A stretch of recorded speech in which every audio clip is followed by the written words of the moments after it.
Okay, so a lot of things on my mind today. I started off the day thinking about how I believe no one can prove or disprove the existence of God. Okay, pretty heavy stuff.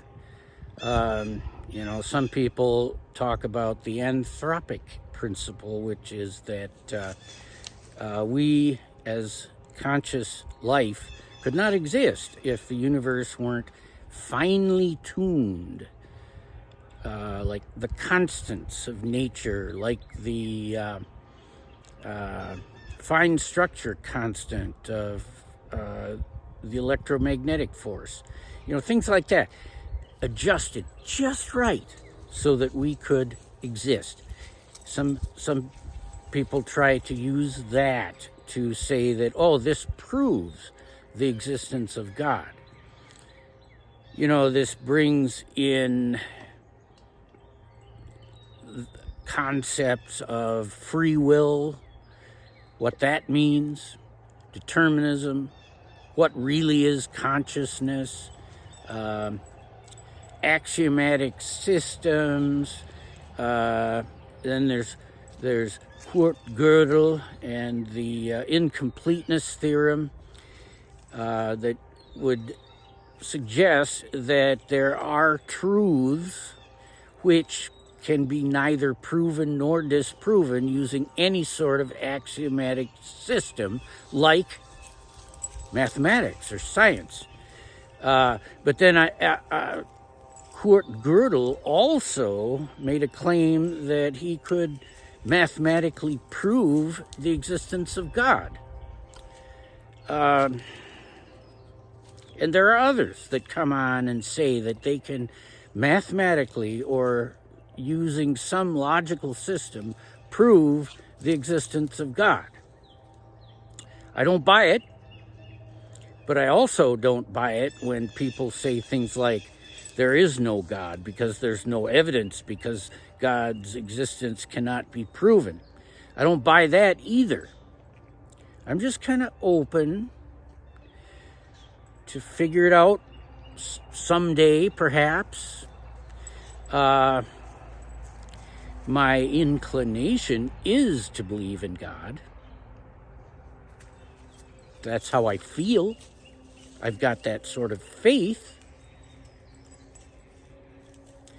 Yeah, so, okay, then from a mathematical standpoint, I've finished the course on Lie algebra, and the result of that course was a view of the SU3 group and the SU3 Lie algebra, which seems to be a mathematical plan for the atomic nucleus and for other more exotic particles whose existence are predicted by this mathematical theory and which have been found in particle accelerators.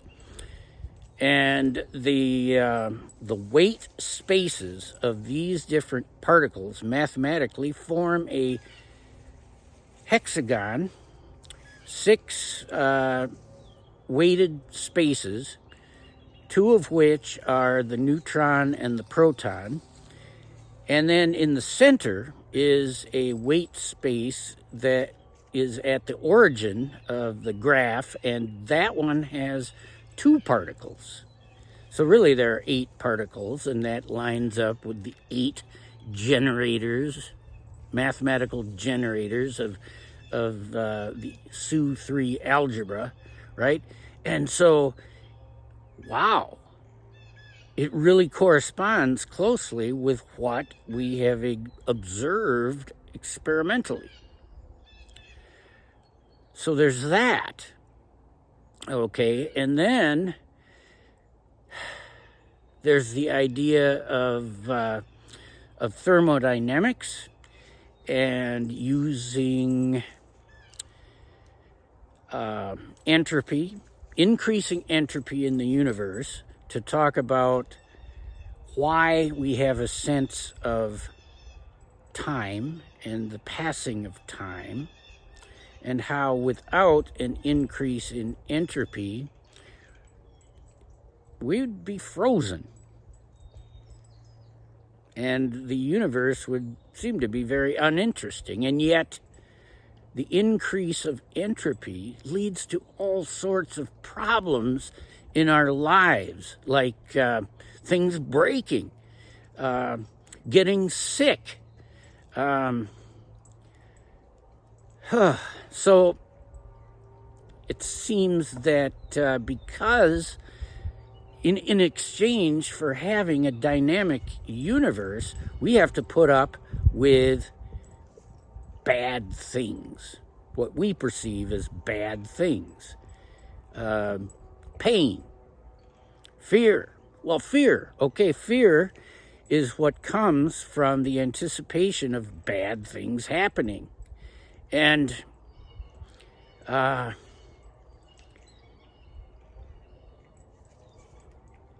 what we do in response to that fear to try to stay safe is work.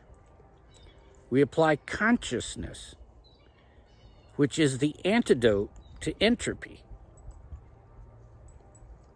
The only space where disorder can decrease is in a conscious space. So, if the consciousness is the fundamental consciousness, to the divine consciousness, then that consciousness decreases entropy very effectively, and the guiding principle of it is that of love. Because we trust that the divine consciousness and we are one. But consciousness which becomes very individualized, very egoic, and rejects the oneness with God, that brings up fear. You know, phrases like, no one's coming to save you. It's all up to you. You have to hustle, you have to work hard, or you're going to get snuffed out by this cold, cruel world. That's the fear-driven, separate, isolated consciousness that then gives rise to evil. Out of survival and doing whatever it takes, no matter who gets hurt, in order to survive, to store up wealth out of fear, because it's only you. You're all alone in this world, and you have to take so that you can survive and be comfortable down the line.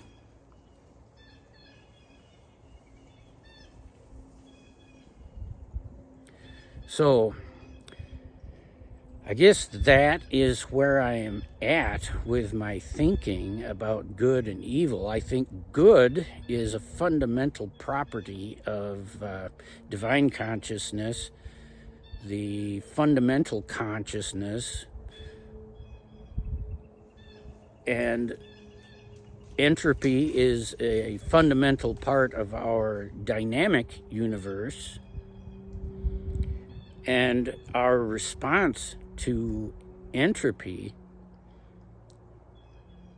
and our means of creating order in this world depends on whether we acknowledge that we are one with divine consciousness, or whether we feel we are alone, and that it's all up to us to fight entropy, despite how it may hurt others.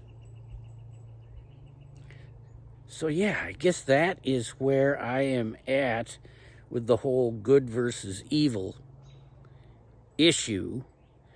Now, I remind you that I am a student here, and that's just where I'm at right now. I would love to hear other perspectives on this.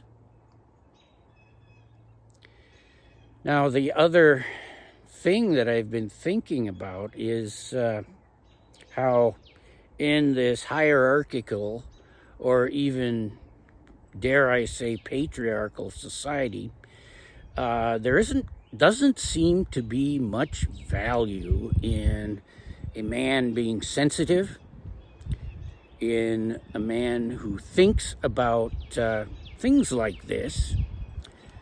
But I know there's at least one other out there. There's a YouTube creator who talks about highly sensitive people. And she is one, and her husband is one. And she was saying that her husband likes to think about things like what I was just discussing. But at the moment, he's kind of in a void and is encountering some level of existential depression, because the world just doesn't seem to value what we have to offer, because it doesn't seem to make any money, right?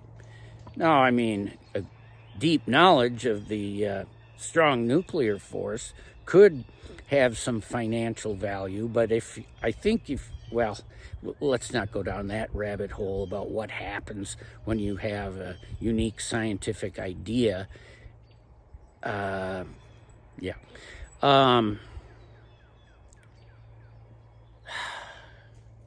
Well, at any rate, she is building a community for us highly sensitive men where we can talk to each other and find some value in each other and talk about topics like this one. And I find myself quite attracted to that idea, because I would feel safe there to talk about these sorts of ideas.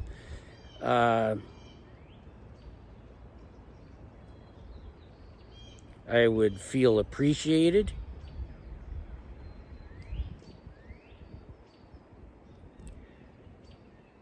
It would help me to be in community and to better experience the divine consciousness.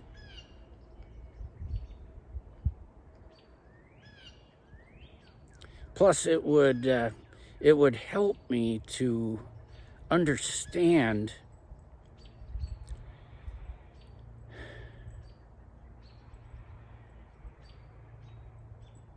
that there are other men out there. I mean, for me, it goes without saying that there are plenty of women out there who feel as I do, but there are other men out there that feel as I do.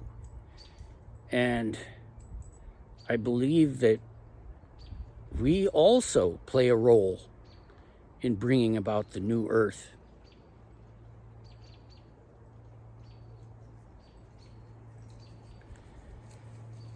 You know, I've met a few of us when I was doing the tea time thing. There were both men and women in those little conferences. So I know we're around, and I'm gonna. But you know, I didn't do so hot as the leader of that community. So Kate can lead the community, and I'll just participate. I like that idea. So I look forward to that kind of a community. And I will leave it with that.